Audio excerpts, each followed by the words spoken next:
नमस्कार, मैं हूं डॉक्टर शालिनी अग्रवाल। मैं एक गायनेकोलॉजिस्ट हूं और इस फील्ड में 20 साल से ज़्यादा से प्रैक्टिस कर रही हूं। और मैं एक प्रिंसिपल कंसल्टेंट हूं क्लाउड9 हॉस्पिटल पटपड़गंज दिल्ली में। और मेरी अपनी clinic Aaradhya mother and child care Shipra Sun City Indirapuram Ghaziabad में है। तो आज मैं आपके सामने बात करने वाली हूँ एक बहुत ही कॉमन टर्म के बारे में, जिसे हम कहते हैं यूट्राइन फाइब्रॉइड। ऐसा बहुत कम होगा कि आप में से किसी ने इस पर्टिकुलर चीज़ के बारे में ना सुना हो। कई बार जब हम अपना अल्ट्रासाउंड अलग अलग चीज़ों के लिए कराते हैं या प्रॉब्लम के लिए कराते हैं तो हमें पता चलता है कि अंदर कोई फाइब्रॉइड बैठा हुआ है। तो क्या है ये फाइब्रॉइड? फाइब्रॉइड को अगर हम सिंपल तरीके से समझें तो ये एक छोटी सी गांठ है। यूट्रस यानी हमारी बच्चेदानी के मसल्स की एक्स्ट्रा ग्रोथ होने के कारण एक जगह कोई एक मस्सा या कोई गांठ बन जाती है, तो उसको हम कहते हैं फाइब्रॉइड।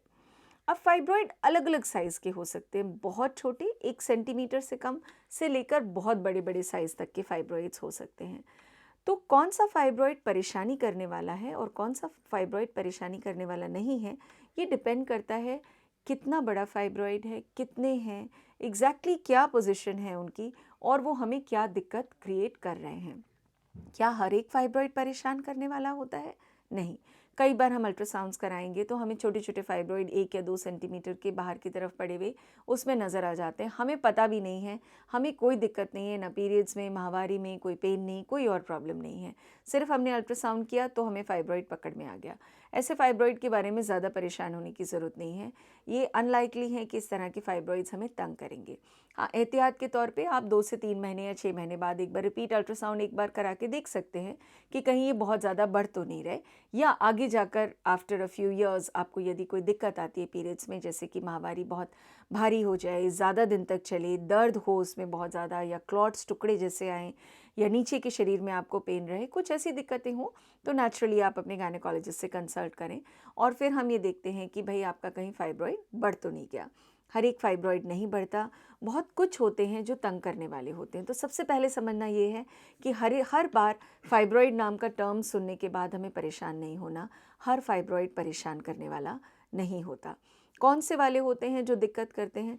जहाँ पे आपको माहवारी की दिक्कत हो रही है, आपको ब्लीडिंग बहुत ज़्यादा हो रही है, 7 दिन से ज़्यादा ब्लीडिंग चल रही है, एक दिन में आपको ज़्यादा नंबर ऑफ़ पैड्स चेंज करने पड़ रहे हैं, आपको क्लॉट्स टुकड़े टुकड़े जैसे बाहर आ रहे हैं, पीरियड में बहुत पेन है आपको, तो ये फाइब्रॉइड्स अगर, और इसके साथ हमें इसके रीजंस भी बहुत हो सकते हैं, परंतु यदि फाइब्रॉइड है और वो इस तरह की बीमारियां पैदा कर रहा है तो फिर हमें उसके बारे में आगे और देखना पड़ता है।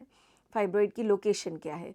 फाइब्रॉइड बच्चेदानी में अंदर की तरफ है या बाहर की तरफ है? जितना वो बाहर की तरफ होगा उतना वो हमें कम परेशान करेगा, जितना वो झिल्ली के पास और अंदर की तरफ होगा उतना ज़्यादा उसके सिम्टम्स करने के चांसेस ज़्यादा रहेंगे।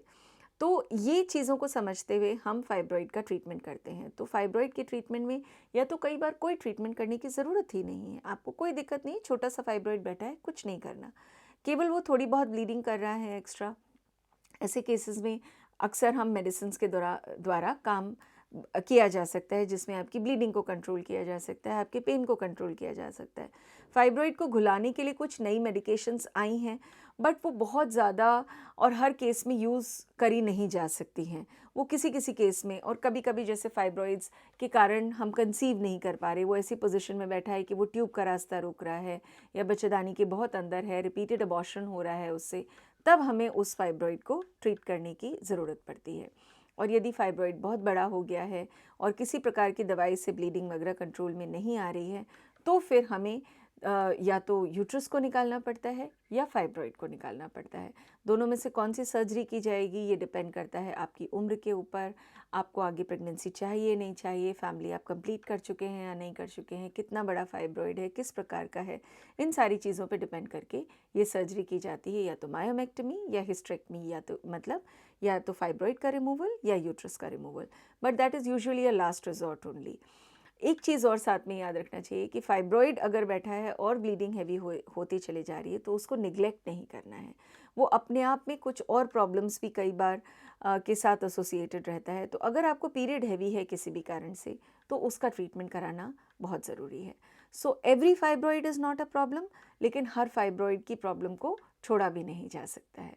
तो अकॉर्डिंगली उसको देख के हम डायग्नोज करते हैं और ट्रीट करते हैं। यदि आपको हमारा ये वीडियो पसंद आया है तो इसे ज़रूर लाइक करिएगा, हमारे चैनल को सब्सक्राइब करें और यदि आपके कोई सवाल हैं तो उन्हें कमेंट बॉक्स में ज़रूर ड्रॉप करें, जिससे कि आपको इससे और बेहतर कंटेंट देखने को मिलता रहे। Thank you.